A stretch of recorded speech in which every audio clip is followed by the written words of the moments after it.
I'm about to turn 30, and lately I've been thinking about all the music that has shaped me as a person, all the albums that have come out from 1995 up until now. While doing this, I found something quite strange.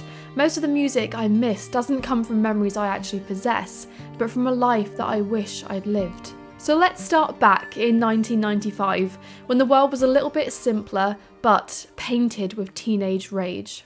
Act 1. The soundtrack of a dream life.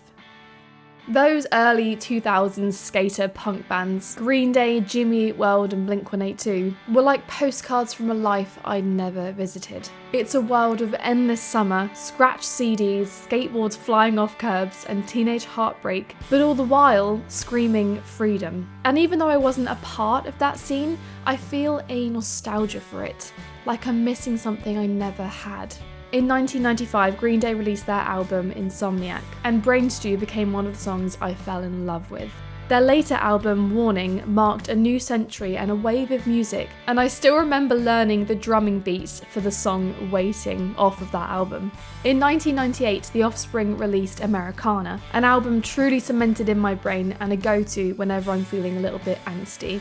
Most notably though, it was Blink-182's Enema of the State, released in 1999, that commenced my love for this world. Infamous songs like What's My Age Again, All the Small Things and Mutt made me feel like I was laying in the sun on somebody's roof. This feeling solidified with the 2001 release of Take Off Your Pants and Jackets, an album which I absorbed every song and lyric. Bleed American by Jimmy Eat World was the cherry on top during a time when these artists started to take off, when people used to line up in the sun to watch their favourite band. And then of course you had the female artists coming through, such as Avril Lavigne and Evanescence in the early 2000s, showing that girls can be a part of this world too, and have a voice in it. When I listen to these rebellious, messy, beautiful songs, I see summer sunsets over empty car parks and scraped knees from skateboards I never got on. It's a nostalgia for a world I only visited through songs and MTV. Act 2. Growing up and growing past it. The mid-2000s marked a turning point where I was trying to find my own identity and branch out to different genres of music.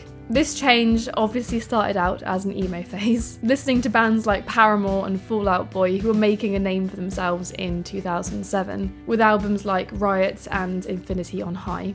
These were the artists my friends were also listening to, and artists that symbolised my early teen years.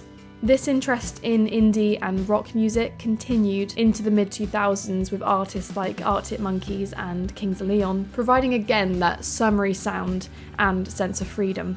Suck It and See still remains my favourite album by the Arctic Monkeys because of this.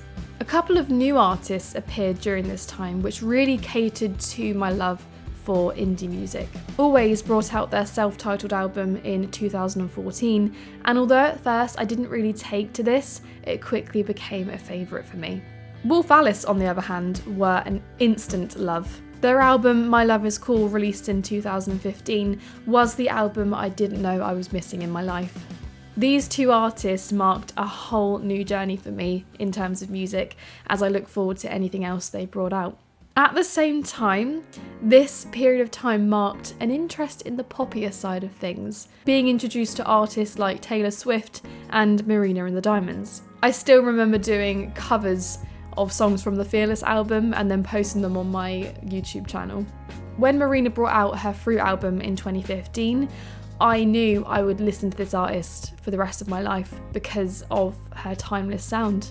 At this time, I was also an avid fan of Lady Gaga when she brought out The Fame in 2008, The Fame Monster in 2009, and Born This Way 2 years later. But no one could have prepared me for what I was to experience back in 2012, when Lana Del Rey graced the world with her album Born to Die. I still remember sitting in art class with my friend, and we would share an earbud each, and we would just listen to this album on repeat as we did art. And when Ultraviolence came out 2 years later, it just solidified my love for this artist. This was essentially a time where women in music really inspired me, and they've carved out a lot of my interest in music to this day.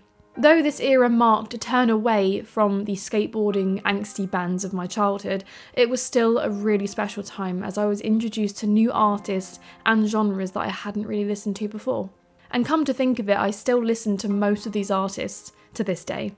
Even as I grew older though, and my playlist changed, something about those early 2000s guitar riffs still tugged at me, and with Blink-182's Neighbourhoods album being released in 2011, this love for the angst stuck with me, and it was a reminder of the version of myself I'd not long lost. It was a nostalgia for an easier time, and a loyalty that would last forever. Act 3. The present. When my partner taught me how to skateboard at the age of 26, it was a full circle moment for me. Like I was receiving a cinematic gift from the universe. As a child, I never thought I'd be able to touch that world, but it just came later on. Sonically, my sound hasn't really changed these last 10 years. The combination of those early angsty artists with the poppy alternative ones later on have become part of my identity. It's very much the result of two different eras coming together to create a beautifully diverse soundtrack. Though there are new artists in my portfolio like Lorde, The Vaccines, Churches and Ariana Grande, these only add to this existing record. I guess the only difference I've noticed is that as I get older, I inevitably feel more appreciation for the older artists like the Beatles, Fleetwood Mac, the Beach Boys and The Cure. And although I was introduced to these artists when I was really young and I did enjoy their music at the time, it's only now that I've begun to delve more into their songs and the meaning behind the lyrics. As a millennial, I have a deep-seated and profound sense of nostalgia for another time, a feeling that I've missed out on so many things in life. But growing up at a time where 60s and 70s music was still listened to and encouraged, a time where teenage skater bands appeared into a period of emo and pop music, has provided a way for me to connect to all of the worlds I love. And maybe that's what music does. It gives us 1,000 lives to live through sound. I may not have grown up at skate parks, but I grew up with those songs, and maybe that's enough. And maybe, as the universe has demonstrated, if we want something enough, we will be given a little piece of that world later on in life. As always, thanks so much for watching, and I'll see you in my next one.